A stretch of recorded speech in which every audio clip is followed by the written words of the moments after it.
ക്രിസ്തുവിൽ ദൈവമക്കളെ, ദാനങ്ങളിൽ വൈവിധ്യമുണ്ടെങ്കിലും ആത്മാവ് ഒന്ന് തന്നെ.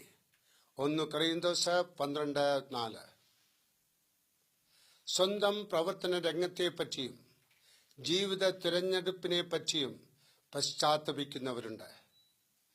മറ്റേതെങ്കിലും ജോലി ആയിരുന്നെങ്കിൽ നന്നായിരുന്നു എന്ന് ചിന്തിക്കുന്നു. ഇത് ശരിയായ ചിന്താഗതിയല്ല. ഇക്കരെ നിൽക്കുമ്പോൾ അക്കരെ പച്ച എന്ന് തോന്നുന്നതിന് സമാനമാണിത്. നമ്മെ ദൈവമാണ് ഇവിടെ നിയമിച്ചത് എന്നോർക്കാം. നാം ആഗ്രഹിച്ച സ്ഥാനത്തല്ല നാം ആയിരിക്കുന്നതെങ്കിൽ ദൈവം ആഗ്രഹിച്ച സ്ഥാനത്താണ് നാം ആയിരിക്കുന്നതെന്ന് നിശ്ചയിക്കാം. നാം ആയിരിക്കുന്ന സ്ഥാനത്ത് നമ്മുടെ പൂർണ്ണ ശ്രദ്ധ പതിപ്പിച്ചാൽ നാം പരാജയപ്പെടുകയില്ല. ഒരു തൊഴിലും അതിൽ തന്നെ അധമമെന്നോ ഉന്നതമെന്നോ വിധിക്കുവാൻ പാടില്ല.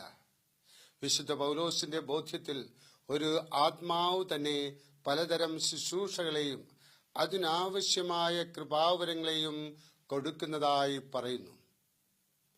മനുഷ്യ ശരീരത്തിൽ വിവിധ അവയവങ്ങൾ ഉള്ളതുപോലെ സമൂഹത്തിലും വിവിധ രീതിയിൽ ശുശ്രൂഷകൾ നിർവഹിക്കുന്നവരെ ആവശ്യമുണ്ട്.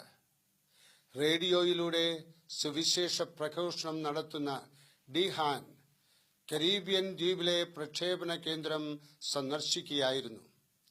അവിടുത്തെ എഞ്ചിനീയറായ ഹോഗൻ 500 അടി ഉയരമുള്ള തൂണിൽ കയറി ജോലികൾ ചെയ്യുന്നത് കണ്ട് അത്ഭുതപ്പെട്ടു.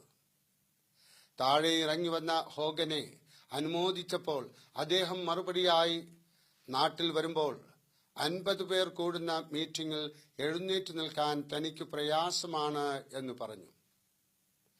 ഡിഹാനെ സംബന്ധിച്ചിടത്തോളം എത്ര വലിയ സമൂഹത്തെയും അഭിസംബോധന ചെയ്യുവാൻ പ്രയാസമില്ല. 50 അടി ഉയരത്തിൽ കയറുവാൻ പ്രയാസമാണ്. ഈ രണ്ടാളുകളുടെയും പ്രവർത്തനം സംയോജിക്കുമ്പോഴാണ് റേഡിയോയിലെ സുവിശേഷ പ്രഘോഷണം സാധ്യമാകുന്നത്. ദൈവം നമ്മെ ഓരോ പ്രത്യേക ചുമതല ഏൽപ്പിച്ചിട്ടുണ്ട്. അവിടെ വിശ്വസ്തത പാലിക്കാം. ഉരുളുന്ന കല്ലിൽ പായൽ പിടിക്കുകയില്ല. പതറിയ ചിന്തയുള്ളയാൾ ഒന്നും നേടുകയില്ല. കർത്താവിന്റെ അനുഗ്രഹം നമുക്ക് ലഭിക്കട്ടെ. പരിശുദ്ധമ്മ അതിനായിട്ട് നമുക്ക് വേണ്ടിയിട്ട് മാധ്യസ്ഥം വഹിച്ച് നമ്മളെ ശക്തരാക്കട്ടെ. ആമീൻ.